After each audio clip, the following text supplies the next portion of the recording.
Senhor, queremos te agradecer, ó Pai, pela tua palavra, te agradecer, ó Pai, por esse belo dia, Senhor, ensolarado, em que o teu povo aqui se encontra, Senhor, juntamente, Senhor Deus, contigo, Pai, nessa assembleia solene, sendo dirigidos pelo Senhor, ó Pai, para ouvir a tua voz, ó Senhor Deus, para sermos, ó Pai, instruídos, consolados, animados para a vida eterna, Pai. Senhor, fica com o teu povo, Senhor Deus, supre as nossas necessidades, riquezas.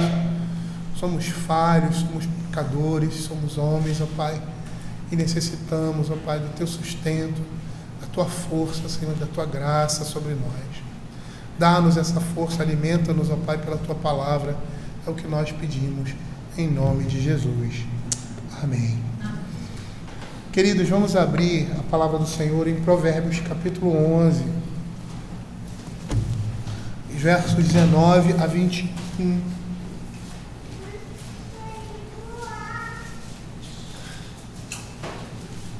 Versos 19 a 21. Na semana retrasada, nós falamos sobre o verso 18, e esses versos 18 são emparelhados, 16, 17, 18 e 19, mas não conseguimos dar continuidade.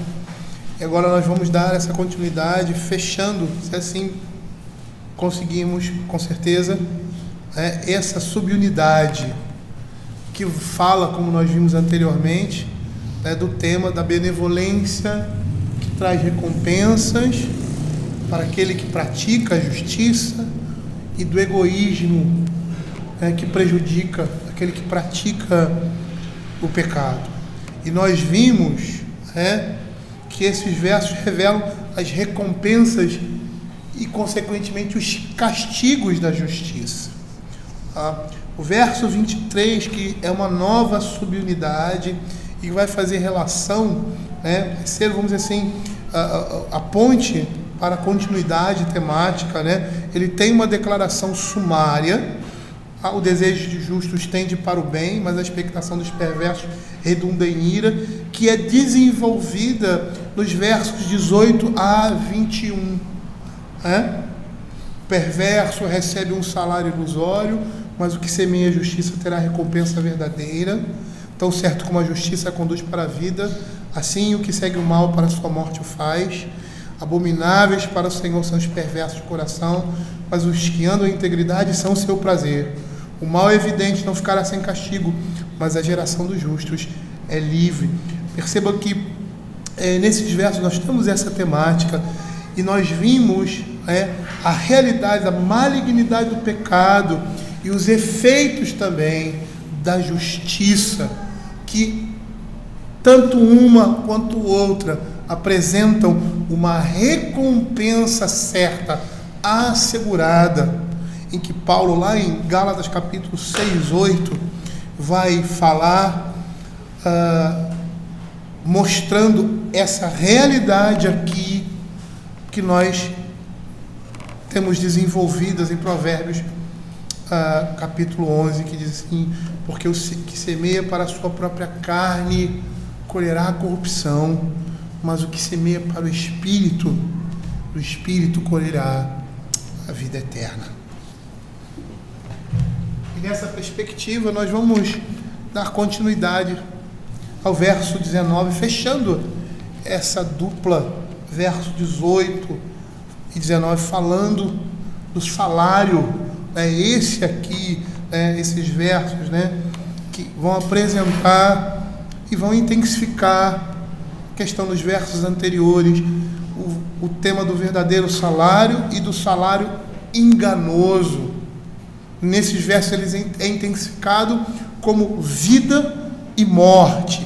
E aqui nós temos demonstrado que a justiça, não somente pelo juízo divino, terminará em vida, e a impiedade terminará em morte, mas que a justiça em sua própria natureza, ela tem uma tendência direta à vida, e a impiedade tem uma tendência direta à morte. E é isso que esse salmo está dizendo, esse provérbio está dizendo: tão certo como a justiça conduz para a vida, assim o que segue o mal para a sua morte. A essência do mal é a morte, a essência do pecado é a morte. A essência da justiça é a vida em Cristo Jesus. E é isso que esse provérbio, ele quer mostrar. Quando ele diz assim, tão certo como a justiça conduz para a vida, assim que segue o mal para a morte, ele está ressaltando a realidade do que está por trás, ou seja, a justiça sempre vai conduzir à vida. E aquele que busca o pecado, que segue o mal, ele vai ser conduzido para a morte. E a ideia é de algo preciso, determinado, que vai acontecer. Ou seja, o justo vai alcançar a vida, e o que pratica o mal receberá destruição. Isso que o texto vai dizer. Assim, o que segue o mal para a sua morte o faz. É interessante nós vermos aqui esse verso. Por quê? Porque aqui ele está dizendo que aquele que busca, e a ideia aqui é de uma perseguição ou caçada. Essa palavra aqui, segue, é a mesma palavra que nós temos lá no Salmo 23. A ideia de alguém que persegue, que sai ao encalço. E por que ele diz isso? De quem que ele está falando? Ele está falando do perverso. Assim, o que segue o mal, para a sua morte o faz. A ideia aqui é que o homem perverso, ele busca, ele caça, ele vai atrás daquilo que é impiedoso, daquilo que é injusto, daquilo que é pecaminoso, daquilo que é enganoso, por causa da sua compulsão interior, ou seja, por causa da sua natureza. E por causa disso, ele alcança a morte. E essa realidade é uma realidade tão presente, tão real, que o próprio apóstolo Paulo, abram aí, Romanos capítulo 7, verso 23, ele fala dessa luta que existe agora dentro do homem transformado, dentro do homem convertido, dentro do homem que foi alcançado pela graça de Deus, essa luta contra o pecado.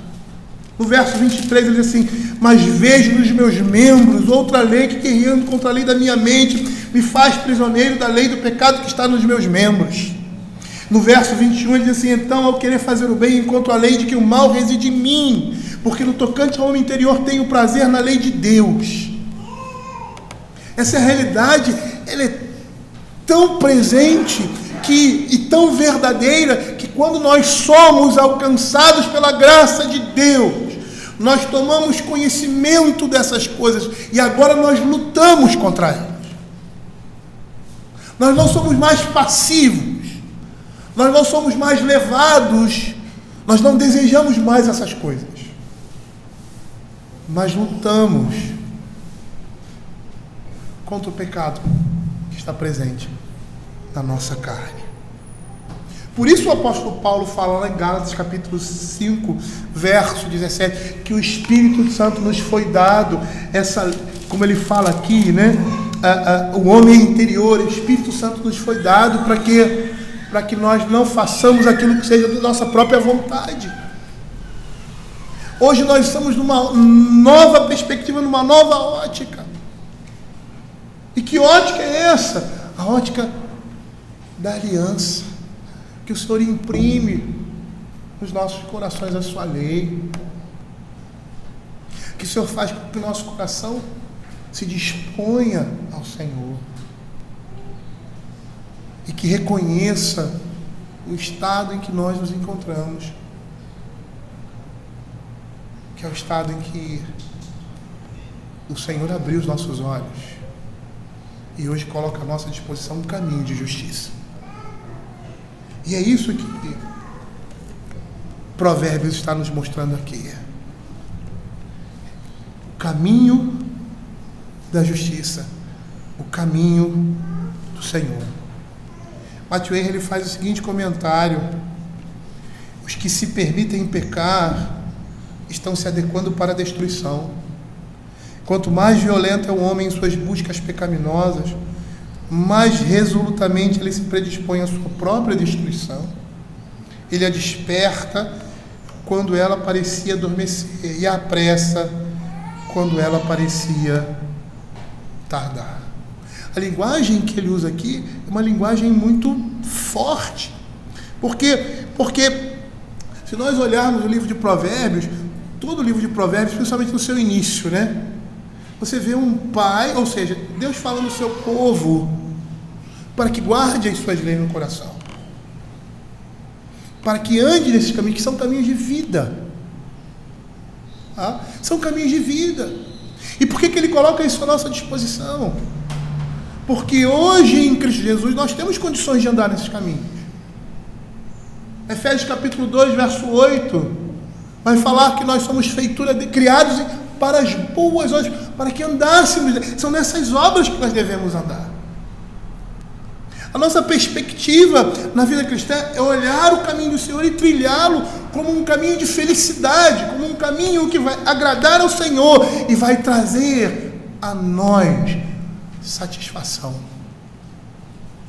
por estarmos agradando ao nosso Deus e Pai. É um caminho de justiça que nós precisamos andar. A linguagem que ele usa aqui é uma linguagem muito forte. Quando ele diz que os perversos, né, assim o que segue o mal, está subentendido perverso aqui, né, a ideia, como eu falei, é de uma caçada, de uma perseguição. E é assim o homem natural, é assim a natureza humana. E esse termo aqui, mal, ele pode exprimir uma variedade de atitudes negativas comuns às pessoas ímpias. E a ideia aqui, o sentido de ampliar, incluindo as consequências, a palavra mal, né? Incluindo as consequências desse tipo de comportamento mal, infortúnio, aflição, dano, perversidade, é isso que está inserido nessa palavra quando ele diz que segue o mal. Mas também essa palavra representa uma atividade contrária à vontade de Deus. E esse mal que é citado aqui, né, ele é seguido ou perseguido por causa de uma compulsão, se a gente pode dizer assim, não sei se essa palavra seria melhor, interior, ou seja, por causa da natureza interior do homem, a natureza do pecado. O homem ímpio, ele pratica o mal em todas as suas ações, até quando ele faz coisas boas aos olhos dos homens. A intenção do seu coração é maligna, porque ele tenta alcançar alguns o reino dos céus por meio dela. Ele faz aquilo por seu próprio orgulho e prazer, e não por uma disposição interior. Olha o que a palavra de Deus em Provérbios vai falar sobre esses homens. Abra Provérbios capítulo 1, verso 16. Mostrando essa, capítulo 1, verso 16. Mostrando essa, o que eu chamaria de compulsão interior, ou seja, natureza pecaminosa. Porque os seus pés correm para o mal e se apressam a derramar sangue. Capítulo 4, verso 16. Pois não dormem se não fizerem o mal, e foge deles o sono se não fizerem tropeçar alguém. Capítulo 6, verso 18. Coração que trama projetos iníquos, pés que se apressam a correr para o mal. Provérbios capítulo 15, verso 9. O caminho do perverso é abominação ao Senhor, mas o Senhor ama quem segue a justiça. Percebam que o escritor de Provérbios, quando ele diz assim, o perverso, né, subentendido, segue o mal para a sua morte, o perverso é esse aqui. O perverso é o homem que tem o mal como um princípio ativo da sua vida. Ele é inimigo de Deus, e tudo aquilo que ele faz, a forma como ele pensa, por melhor que seja, vai apontar para essa inimizade. E essa é a nossa matriz. Essa é a nossa matriz. A matriz humana é essa. Por causa da queda, por causa do pecado.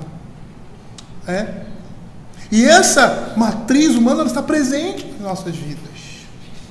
Agora, numa nova ótica, como a palavra diz, somos novas criaturas, a Escritura coloca diante de nós um caminho que nós devemos andar. É assim que nós devemos ver a partir de hoje.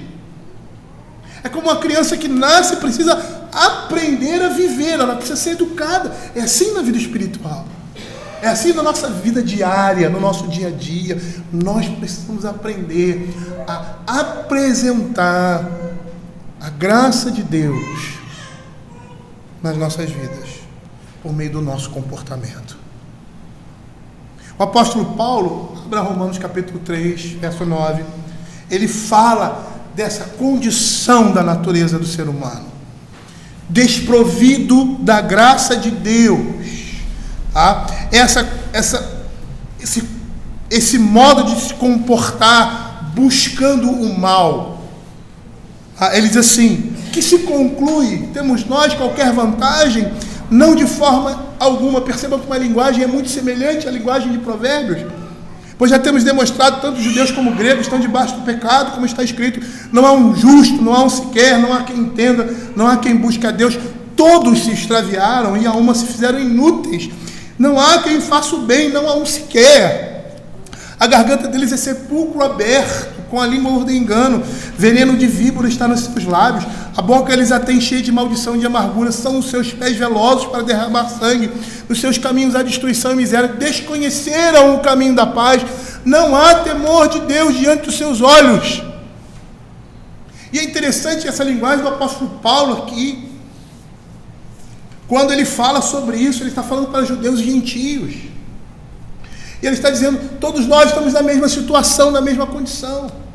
E uma coisa interessante aqui, que quando Paulo fala, ali a igreja de Roma era composta de judeus e de gentios, pessoas do mundo greco-romano, onde a promiscuidade, a imoralidade era algo presente e notório, à vista de todos. As pessoas públicas. Às vezes você estudando a antiguidade, você parece que era uma Sodoma, e era pior do que nós vemos hoje no nosso mundo. E quando Paulo fala da degradação do homem, ou seja, o seu estado de inimizade contra Deus, ele não cita, interessante, esse pecado. E por que ele não cita esse pecado? William Hendricks ele faz um recorte cirúrgico nisso, quando ele comenta esse texto. Ele vai dizer assim, se Paulo falasse da imoralidade presente naquele tempo, pode ser que o judeu se excusasse e se achasse justo, porque não se praticava, pelo menos naquele tempo, diferente do Israel no passado, porque não se praticava no meio do povo de Deus, do judeu, do povo da aliança, a imoralidade, a forma como era praticada no mundo. Então eles poderiam se justificar, como muitas vezes nós fazemos, eu não faço isso, eu não faço aquilo, eu não ando em imoralidade, eu não faço coisas vergonhosas. Mas sabe o que Paulo usa para mostrar a natureza depravada e pecaminosa do homem? A língua. A língua. A garganta deles é sepulcro aberto, com a língua urda engano, veneno de víbora está nos seus lábios. A língua era um pecado que mostrava a natureza pecaminosa do homem no seu pior estágio. E que ninguém poderia dizer, nunca pratiquei isso, nem os judeus. Tanto que quando o Senhor Jesus ele prega ali no Sermão do Monte, e uma das suas primeiras um dos primeiros mandamentos que ele dá, o sentido correto da lei, é com relação ao assassinato. E ele vai dizer o quê? Que com a língua o homem mata o seu próximo e se torna culpado diante de Deus por causa da lei. Ninguém escapa a essa realidade que Paulo está mostrando aqui. Todos se extraviaram e se fizeram inúteis. E essas coisas aqui, elas representam a morte, o distanciamento de Deus, a separação de Deus, a condição do homem em seu estado de pecado. Por isso que quando o autor sagrado aqui em Provérbios se refere à morte, ele quer dizer uma separação eterna do âmbito da vida. Paulo, em Gálatas, ele trata dessa mesma realidade falada aqui em Provérbios, como nós falamos anteriormente, e sumariando o ensino desses dois versos, nós temos lá em Gálatas capítulo 7, verso 10, as seguintes palavras. No verso 6, Paulo ele resume ali as necessidades do ministro e traz outras admoestações, quando ele diz assim: mas aquele que está sendo instruído na palavra, faça-se participante de todas as coisas boas que o instrui. E aí, a partir do verso 7 ao verso 10, ele mostra essa realidade. Não vos enganeis, de Deus não se zomba, pois aquilo que o homem semear, isso também ceifará, porque o que semeia para a sua própria carne, da carne colherá corrupção, mas o que semeia para o Espírito colherá vida eterna. E não nos cansemos de fazer o bem. Podemos entender aí de fazer a justiça, de praticar a verdade, porque a seu tempo ceifaremos, nós vamos colher isso, se não desfalecermos, ou seja, desistirmos. A palavra de Deus está dizendo: semeie justiça, porque no devido tempo vocês vão colher isso. Não desistam. E aí ele termina: por isso, enquanto tivermos oportunidade, façamos o bem a todos, mas principalmente as da família da fé. A prática da justiça, a prática do bem na nossa vida vai caracterizar quem nós somos. Vai caracterizar quem nós somos. Nós seremos conhecidos por aquilo que nós fazemos, pela vida que nós levamos. E é isso que o escritor de Provérbios está nos dizendo: e isso terá recompensas. Nós receberemos uma recompensa. É engraçado, né? Você ser presenteado por algo que você não fez, fizeram por você. Mas ele nos chama a viver dessa forma. E aí nós temos a nossa responsabilidade em mostrar quem nós somos. A vida cristã e uma vida de piedade é uma obrigação do crente, no sentido de mostrar a sua própria natureza. É como se você dissesse para o peixe: joga ele dentro da água e vai nadar. Isso é natural a ele, faz parte dele. E é isso que o Senhor nos chama a fazer agora, nessa nova criação, nessa nova ótica, a transformação de Deus em nossas vidas. E como é que essa transformação se dá? O escritor de Provérbios está dizendo isso: filho, guarda essa palavra no coração, anda por meio dela, vive por meio dela. É isso que a palavra de Deus exige de nós, é isso que o Senhor quer que nós façamos, aquilo que nos é natural agora, nessa nova natureza, fazer a vontade de Deus, agradá-lo em todas as coisas. O verso 20 e o verso 21, nós vamos perceber a atitude de Deus para com esses indivíduos. Abomináveis para o Senhor são os perversos de coração, mas os que andam em integridade são o seu prazer. O mal evidente não ficará sem castigo, mas a geração dos justos é livre. Percebam que há uma oposição aí da parte de Deus, uma repugnância versus um prazer. E essa repugnância versus prazer corresponde ao resultado da vida deles. E como resultado da vida deles, há o desprazer e há o prazer da parte de Deus, e consequentemente a desgraça e o livramento. Nós vemos no verso 21. O mal evidente não ficará sem castigo, mas a geração dos justos é livre. Abra Provérbios capítulo 16, verso 5. Provérbios capítulo 16, verso 5, ele tem um paralelismo que é apresentado aqui nesses dois versos. Olha o que diz. E o paralelismo é um paralelismo diferente daquilo que a gente está acostumado a ver. Não é um paralelismo sinonímico. Ele tem um outro nome.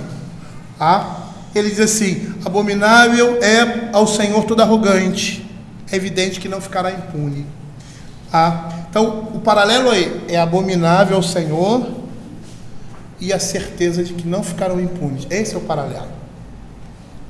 E é esse o paralelo que nós vemos aqui. No verso 20a. Abomináveis para o Senhor são os perversos de coração. Verso 21a. O mal evidente não ficará sem castigo. E a ideia é aqui, o propósito é dar a certeza inevitável da recompensa que o homem perverso vai receber da mão do Senhor, por causa dos seus pecados. Percebam que nesse verso aqui, no verso 20, nós temos uma oposição entre pessoas com um coração perverso com aqueles que são irrepreensíveis. E olha que interessante.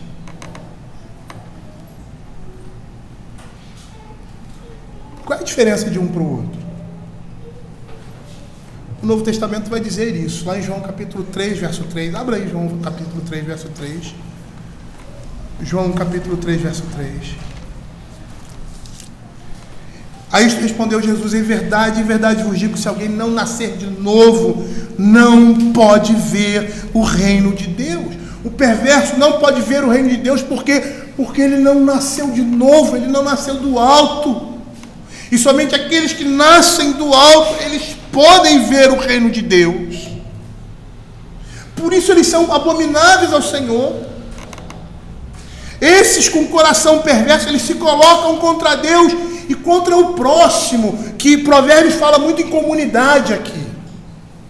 Por quê? Porque o pecado afeta a sociedade. Ele traz prejuízo não ao próximo imediatamente, mas à comunidade como um todo. Eu não preciso nem trazer exemplo disso. Os irmãos já vivenciaram isso na vida de vocês e na nossa própria sociedade. Como o pecado traz morte, destruição, a ganância, roubo, logro.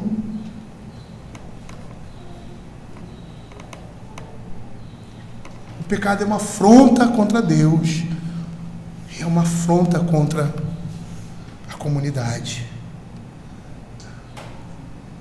Se nós nos lembrarmos da definição que demos sobre perverso, é aquele que tem um comportamento negativo de pensamentos, de palavras e ações demais, que tem um comportamento contrário não somente ao caráter de Deus, mas também hostil à comunidade, e que ao mesmo tempo revela a falta de harmonia e agitação existente no homem interior. É o pecado convulsionando dentro dele.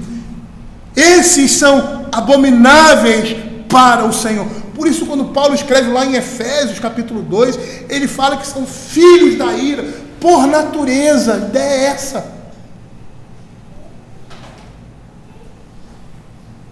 E por isso são detestáveis diante do Senhor.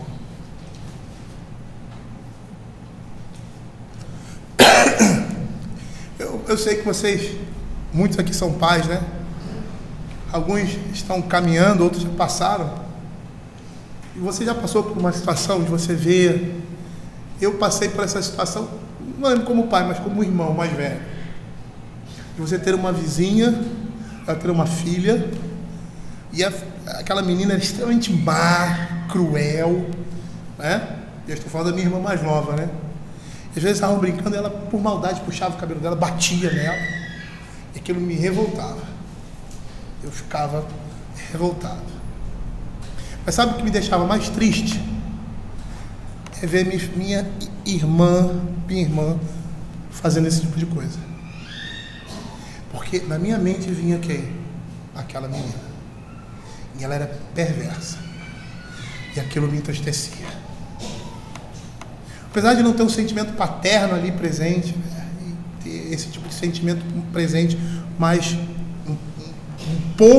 bem um pouco tempo depois, com os meus filhos, mas é isso. Provavelmente que Deus sente. Quando nos vê, seus filhos, agindo dessa forma. Como é triste para o Senhor. Porque essas pessoas são abomináveis, são detestáveis, são inimigos, e o Senhor não quer que os seus filhos andem pelos mesmos caminhos, que são caminhos de destruição. E aí o paralelo aqui,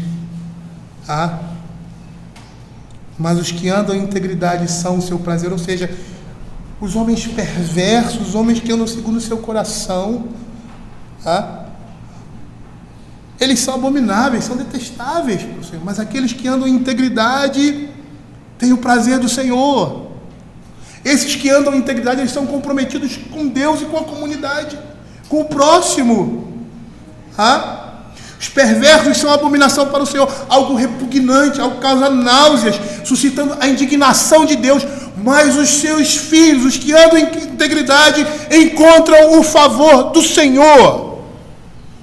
E essa expressão perverso de coração mostra o estado deplorável da alma do homem, ou seja, suas faculdades corrompidas, seus desejos infames mais íntimos, suas aspirações contrárias a um caminho de piedade, porque na Escritura o caminho é a origem da conduta moral, metaforicamente falando, né? Jeremias diz: enganoso é o coração mais do que todas as coisas, e desesperadamente corrupto, quem o conhecerá? Então nós não podemos deixar nos levar pelo nosso coração, porque essas coisas são abomináveis ao Senhor. Bruce Waltke afirma que o Senhor é a suprema corte de apelação, e apesar de somente Ele poder avaliar o coração, os caminhos que o indivíduo percorre mostram se o seu coração é irrepreensível. E aí está vamos dizer assim, a cereja do bolo aqui em Provérbios. Os caminhos que você anda mostram o seu coração. Por isso, o escritor de Provérbios, no capítulo 4, verso de 1 a 4, ele diz isso: para nós, ouvi, filhos, a instrução do Pai, está atento para conheceres o entendimento, porque vos dou doutrina, não deixeis o meu ensino. Quando eu era filho, em companhia de meu pai, tenho único diante de minha mãe, então ele me ensinava a dizer: retém o teu coração as minhas palavras, guarda os meus mandamentos e vive. Por quê? Porque aquilo que nós fazemos, o caminho que nós andamos, mostra o nosso coração.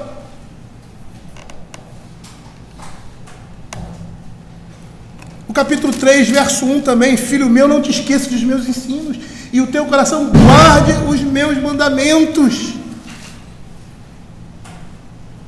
É o coração que Deus quer alcançar. Ou seja, é a transformação total nossa. Essa transformação vem pelo poder da graça de Deus, que é instrumentalizada pelo andar no caminho do Senhor. Por isso é tão importante seguir a lei de Deus. Porque apesar dessa transformação ser algo espiritual, ela se manifesta fisicamente. É como aquela parábola de você lançar uma semente à terra, né? e a semente cresce, aí diz que o semeador não sabe o que aconteceu lá embaixo da terra que fez que a semente brotasse. Ele só lançou a semente. A ação do Espírito Santo é uma ação invisível na vida do crente. Mas essa ação invisível, ela se manifesta por meio de coisas concretas. E que coisas concretas é essa? O prazer e a efetividade em aplicar a vontade de Deus na nossa vida, em andar nos caminhos do Senhor. Quando exercitamos, quando obedecemos, o Espírito Santo está agindo no nosso coração, por meio da palavra e com a palavra, e nos transforma por meio dela. Por isso a importância de guardá-lo no coração. Em que coração? Num coração que foi transformado, num terreno que foi preparado, como lá na parábola do semeador, numa boa terra. E que terra é essa? É uma terra que Deus trabalhou. Falando de uma linguagem mais, vamos dizer assim, mais a nós, uma terra em que houve novo nascimento, uma terra que foi preparada, uma terra que foi adubada pelo Espírito Santo para receber a palavra e frutificar. E por mais que essa seja uma ação espiritual, ela parte de uma prática, de algo concreto, o que é exercício da fé, na efetividade de andar no caminho do Senhor. Por isso o caminho que ele vai percorrer vai demonstrar quem ele é, o seu coração. Esses dias eu escutei uma frase num filme e achei muito interessante. Quem acha que filme de super-herói não tem muitas lições? Tem sim. Ele dizia assim: você vai ser medido não pelas suas habilidades, mas pelas suas escolhas. Isso é uma grande verdade, porque as nossas escolhas mostram quem nós somos, o nosso coração. Não são as nossas habilidades que vão mostrar isso. Esse provérbio aqui, ele requer uma transformação das afeições humanas. Esse é o propósito.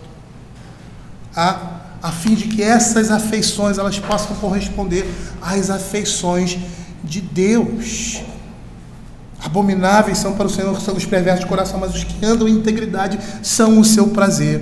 Matthew Henry faz um comentário interessante. Ele diz assim: é nosso interesse saber o que Deus odeia e o que Ele ama, para que possamos nos governar apropriadamente, possamos evitar o seu desprazer e nos recomendar a sua benevolência, a sua boa vontade. E ele continua dizendo, ele diz: nada é mais ofensivo a Deus do que a hipocrisia e a falsidade, pois elas são representadas pela palavra que traduzimos como perversidade aqui, que finge justiça, mas tenciona o mal, que anda por caminhos tortuosos para evitar ser descoberto. Percebam que essa é a fala do apóstolo Paulo ali em Romanos capítulo 3, a falsidade do coração. Eles eram homens justos, não eram imorais, mas a língua urdia enganos. Falavam mal do próximo, praguejavam. E como nós vimos no 10º mandamento, a cobiça no coração. Os que têm um coração perverso agem em contradição com o que é bom, sobre uma profissão do que é bom, e eles são mais do que quaisquer pecadores, uma abominação para o Senhor. E quando Matthew Henry fala isso, ele cita Isaías 65, no verso 5, quando diz assim: povo que diz, fica onde estás, não te chegues a mim, porque sou mais santo do que tu. E o contexto do povo ali de Isaías é o mesmo contexto de Abacuque. Apesar de estarem em tempos diferentes, era assim que o povo de Deus andava. Olha o que ele diz aqui no verso 1, Isaías 65: fui buscado pelos que não perguntavam por mim, fui achado por aqueles que não me buscavam. A um povo que não se chamava do meu nome, eu disse: eis-me aqui, eis-me aqui. Estendi as mãos todo dia a um povo rebelde que anda por caminho que não é bom, seguindo seus próprios pensamentos.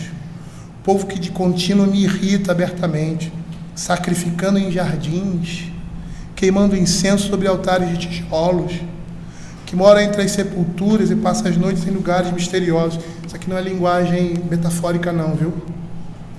A idolatria no meio do povo de Israel era reinante.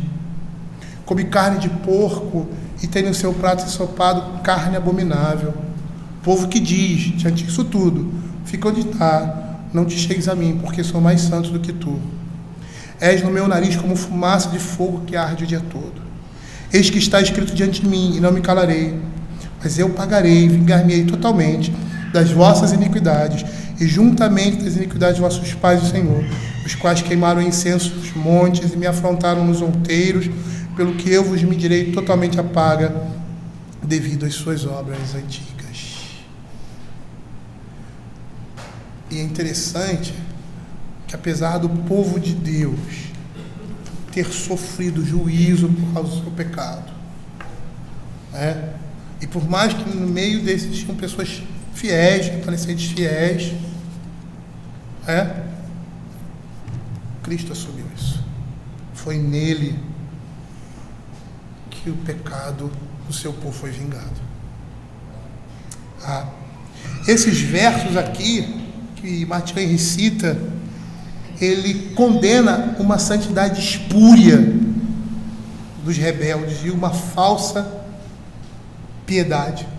Isaías 29:13 diz assim: o Senhor disse, visto que este povo se aproxima de mim com a sua boca e com os seus lábios me honra, mas o seu coração está longe de mim, e o seu temor para comigo consiste em mandamentos de homens que maquinalmente aprendeu. Posso até abrir um parênteses aqui, muitas vezes a gente pensa, porque nós não fazemos as coisas que as pessoas fazem no mundo, não vivemos em imoralidade corrompida, nós estamos bem, nós estamos,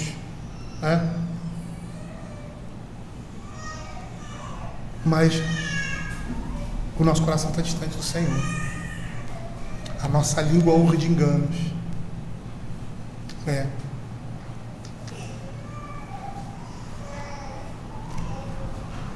E aí, nós estamos mostrando com os nossos caminhos, nosso coração.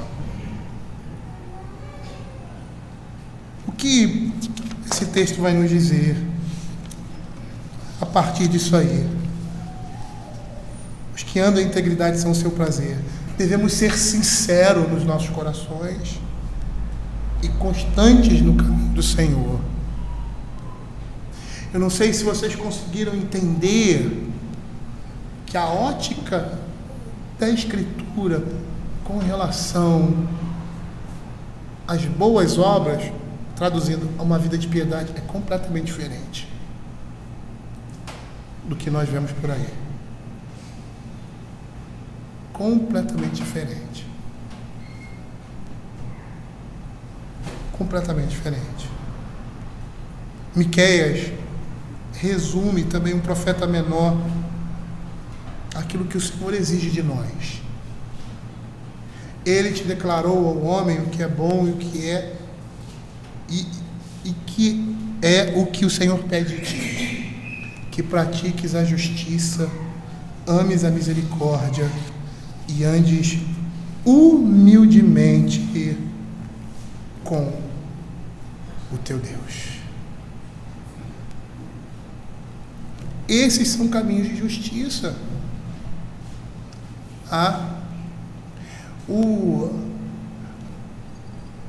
As exortações, os imperativos para viver uma vida de santidade estão relacionados à nossa condição, a quem nós somos, ao conhecimento que nós temos também de Deus,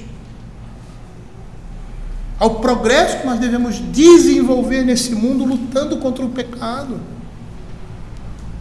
Está relacionado à nossa natureza, a quem realmente nós somos. E aonde deve estar o prazer do nosso coração? Deve estar no Senhor e em suas obras. O escritor de Provérbios, ele quer deixar muito claro qual é o final disso tudo. Qual é a consequência disso tudo? E nós vimos que existem juízos temporais e o juízo final. E ele quer mostrar a nós essa realidade. É interessante você ver, tanto no Novo Testamento quanto no Velho Testamento, Novo Testamento, nas parábolas de juízo, todas elas assim, se afastem deles. No Velho Testamento também, quando o juízo de Deus vinha, o Senhor dizia para o seu povo se afastar. E por quê? Para que eles não sejam tocados pelo mesmo juízo. E é isso que o escritor de Provérbios vai dizer, que o caminho mau não vai ficar sem castigo. Não vai ficar. É interessante até a perspectiva que a Bíblia mostra isso. Porque o juízo temporal de Deus vai vir. Às vezes você não vê, mas ele vem. Mas mesmo que ele retarde ou que Deus recolha a sua mão, isso pela sua boa vontade, até mesmo para os ímpios, ninguém escapa no final. Ninguém escapa no final. Olha o que ele diz aqui: o mal é evidente, não ficará sem castigo. E aqui nós temos esses contrastes: perversos e justos não ficarão sem castigo e escaparão. Essa é a ideia aqui dessa palavra livre. Essa palavra, juntamente com outros termos em hebraico, se referem a livramento, escapar, encontrar segurança de um perigo mortal. É como se estivesse dizendo assim, mas é evidente, o mal não ficará sem castigos, mas a geração dos justos será livre, escapará da destruição.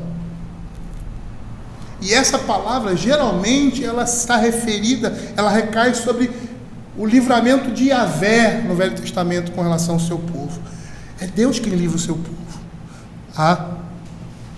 E essas afirmações aqui, elas vão mostrar de forma veemente e quase de uma forma suplicante que os perversos não serão libertos, mas os retos sim. Sugere a realidade que, com frequência, a justiça é deturpada. Esse provérbio, é interessante isso, porque ele quer mostrar uma realidade que muitas vezes nós vemos. Uma justiça que é deturpada e que muitas vezes os perversos escapam da morte física, enquanto os retos são perseguidos e afligidos. E esse provérbio ele quer mostrar que essa realidade é uma realidade temporária, é uma realidade dentro de uma outra realidade maior, ou seja, no fim dos tempos, a retidão será perfeitamente estabelecida, de modo que somente os retos vão permanecer. Muitas vezes o Senhor freia o seu juízo temporal sobre a impiedade. E Ele tem um propósito sobre isso, para que o homem continue a sua própria impiedade, com o próprio juízo. Mas Ele está mostrando aqui na Escritura que essas coisas não ficarão impunes. Lá em Provérbios capítulo 2, versos 21 e 22, ele diz assim: porque os retos habitarão a terra e os íntegros permanecerão nela, mas os perversos serão eliminados da terra e os aleivosos serão dela desarraigados. E isso é uma expectativa para nós, porque muitas vezes nós não vemos o juízo temporal de Deus como Abacuque estava vendo ali, e a gente vai ver isso, e estava questionando algumas coisas. Por que não acontece isso, Senhor? Por que o vaso não quebra de vez? A gente vê impiedade, a gente vê como a gente... Não tem como você não olhar o nosso país, Que degradação moral completa. A justiça se foi. E nós queremos que essas coisas sejam discutidas. Patente. Em uma outra circunstância ou em outro país, essas coisas esses homens já estariam presos, condenados, e outros até seriam mortos. como nós vemos em muitos outros países aí, do Oriente Médio ou da Ásia.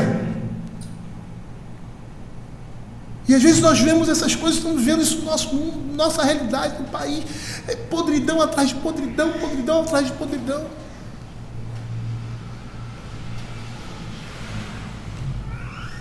E às vezes nós questionamos, Senhor, onde é que o Senhor está? O Senhor está vendo tudo. Esses homens não vão escapar.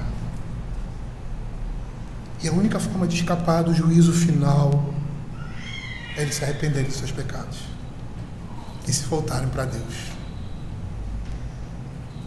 Muitos vão receber um juízo temporal, já estão recebendo.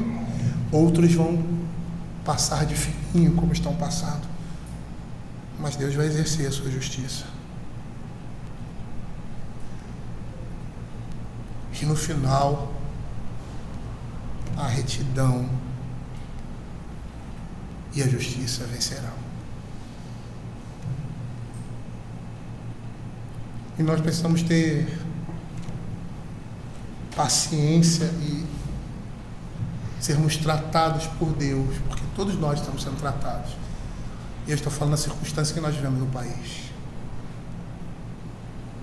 Clamar para que o juízo dele venha, para que o Senhor tenha misericórdia de nós, crentes, né? Pedir que o Senhor haja com justiça, por amor à sua igreja, por amor a nós, mas sabendo que no fim eles não vão escapar. O perverso não vai escapar da justiça de Deus. Mathieu faz o seguinte comentário a respeito disso. Ele diz assim: as alianças no pecado certamente serão rompidas e não servirão para proteger os pecadores. Ainda que os maus juntem mão a mão, ainda que haja muitos que concordem por seus costumes em aprovar a iniquidade e se coloquem uns ao lado dos outros para defendê-las de todos os ataques da virtude e da justiça, ainda que estejam aliados para apoiá-la e propagá-la, ainda que os filhos ímpios sigam os passos de seus pais ímpios e decidam manter a tendência desafiando a religião, nada disso os protegerá da justiça de Deus. Eles não serão considerados inocentes. Isso não isentará da culpa por terem feito o que fizeram. Eles agirem como muitos e como o seu próprio grupo. Eles não ficarão sem castigo. Veja o dilúvio que foi trazido sobre o mundo inteiro de homens ímpios. O seu número e a sua força e a unanimidade do pecado não lhes servirão de nada quando vier o dia da vingança. A Escritura nos avisa e ela nos fala. E a maneira de nós fugirmos desse juízo é temporal e final é estarmos em Cristo Jesus. Não há outra forma. E quando andamos no caminho do Senhor, nós demonstramos isso. Aonde estamos ou em quem estamos. O verso 20, ligado a esse verso, vai mostrar implicitamente que o agente que vai executar o castigo é Deus.